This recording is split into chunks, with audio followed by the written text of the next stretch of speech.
Hello, my friend.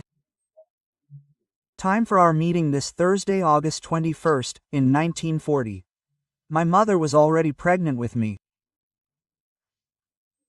Leon Trotsky, a communist revolutionary, who was a refugee, exiled in Mexico, persecuted by Stalin, was assassinated in Mexico City.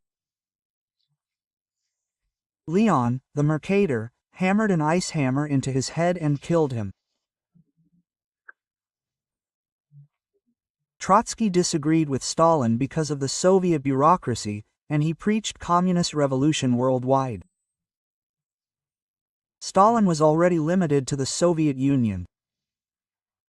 That's how they treat dissidents.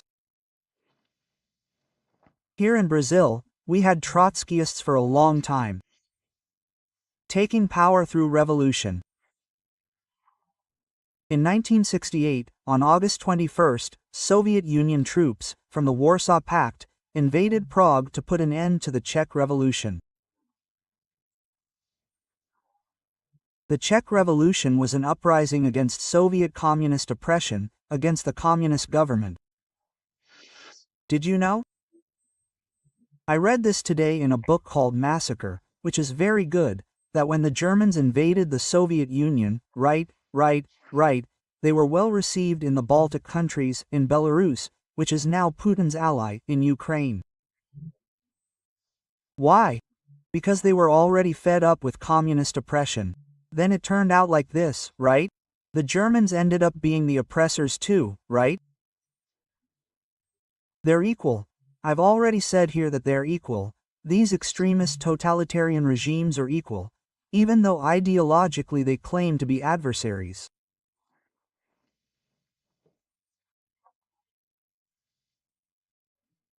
And it's been 100 years since the military brigade of Rio Grande do Sul was one of the few state police forces. I think it was the only one that kept its name, its historical name. The public force of Minas Gerais, of Sao Paulo, changed their name, right? Yeah, it became PM. The Rio Grande do Sul Military Brigade is an APM with over 33,000 soldiers, but 100 years ago, it was behind, especially the Travacos detachment, behind the Prestes column. At the request of the federal government, in 1925, it was in Mato Grosso, Goiás, Maranhão, Piauí, Ceará, and Bahia.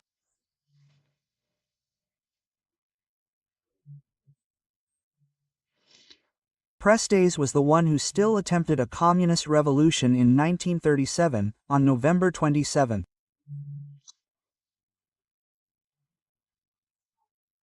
In Natal, they even took over public buildings for a few days. It was Natal, Recife, Praia Vermelha, Rio de Janeiro, right? Well, let's move on. Remember to subscribe and leave a like or dislike at the end.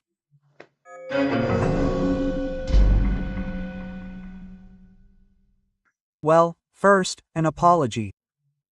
I said yesterday that Omar Aziz is from Bahia. No, he's from Sao Paulo, from Garça. He spent his childhood in Rio Grande do Sul, in Cacique, then moved to Manaus and served as governor of Amazonas. I made this confusion because I thought the two were one in the circus CPI, because Otto Alencar, who is from Bahia, and Omar sometimes seem to be speaking the same language. If they're really rational, they must be deeply remorseful today, because they played with human lives, right? And everything they denied and mocked has now been proven to be true and real. And we would have saved thousands of lives if we had understood that there was, in fact, an easy, cheap, fast, and effective treatment for COVID. Well, folks, today's first topic is Silas Malafa, right? It's impossible. It started at the airport. Then, a search and seizure operation took even his religious notebooks, his passport, and, his cell phone.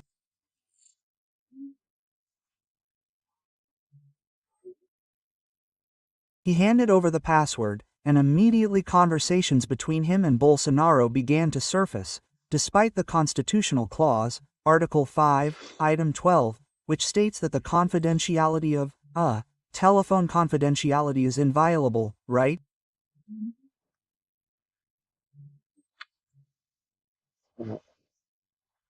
Justice can violate, but it can't make public, right?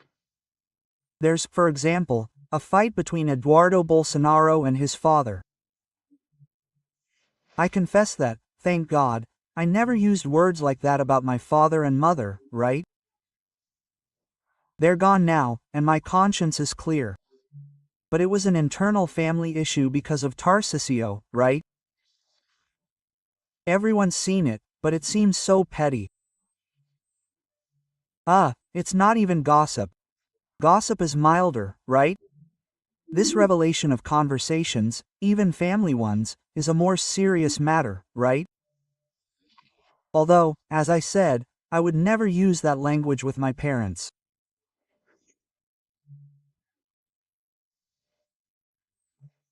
But I think all this, Bolsonaro's house arrest, now Silas Malafia, what's the subliminal language there, right? It's just that, look, he organized it. We arrested everyone who went to protest in Praça dos Três Poderes, invaded the buildings, and now they're still protesting. We've already caught it, we've searched and seized it. It's a warning to this guy who was organizing on Paulista Avenue. That's the language. What are you telling Washington? Look, Trump is right. He's hunting witches due to the exhausted legal process.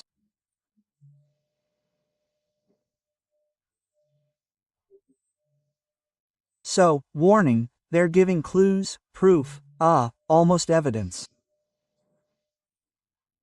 Evidence is what doesn't even need proof, right? Which here uses evidence a lot as if it were an indication, because the direct translation of indicação in English means evidence or proofs, right? Sorry. And proofs in English is evidence. So, they talk about evidence here. Evidence is what doesn't even need proof. The sun will rise tomorrow. That's obvious, right? Clues that are not exactly due process. And then Trump is preparing.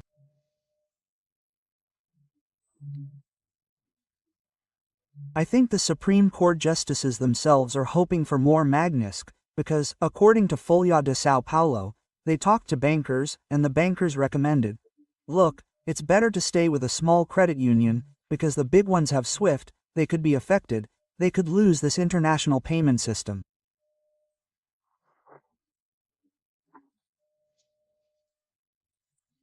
Small cooperatives. There are 774 credit unions, right? Usually, larger cooperatives join forces, but they advised this. And Folha de São Paulo is also offering it. Estadão is offering it, proving that it's MasterCard.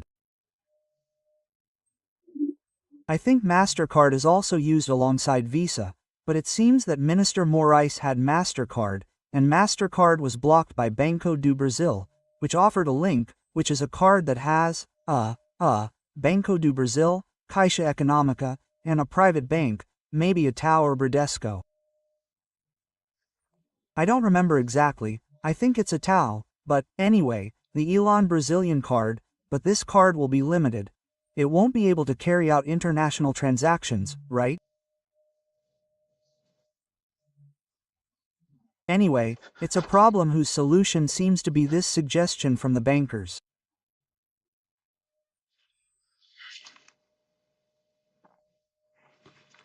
One of Bolsonaro's accusations, which I noted here, but I forgot to mention, is that he's talking to lawyer Martin De Luca, right?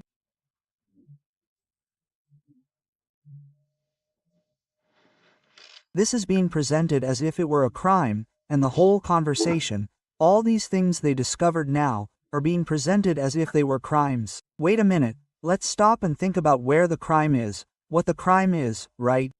Then they use a generic term like obstruction of investigation. What do you mean? Materially, where it was obstructed. Yeah, it's because these things are being decided with a vengeance, with emotion, with anger, right? It doesn't work. It doesn't work, right?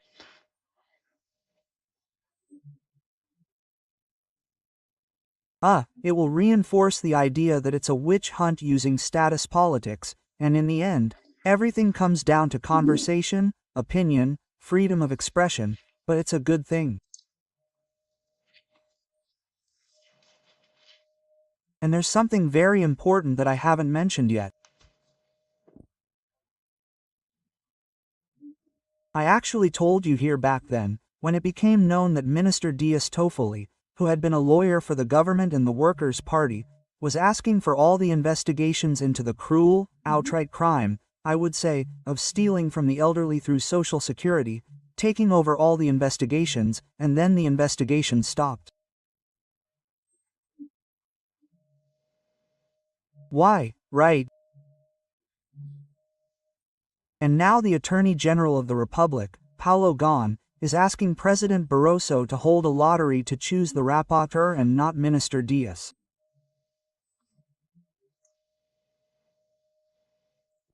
What worries him? It must be the same concern the government had in not wanting the CPI, then trying to control it, and finally losing control of the CPI, as happened yesterday. From Brasilia, Alexandre Garcia.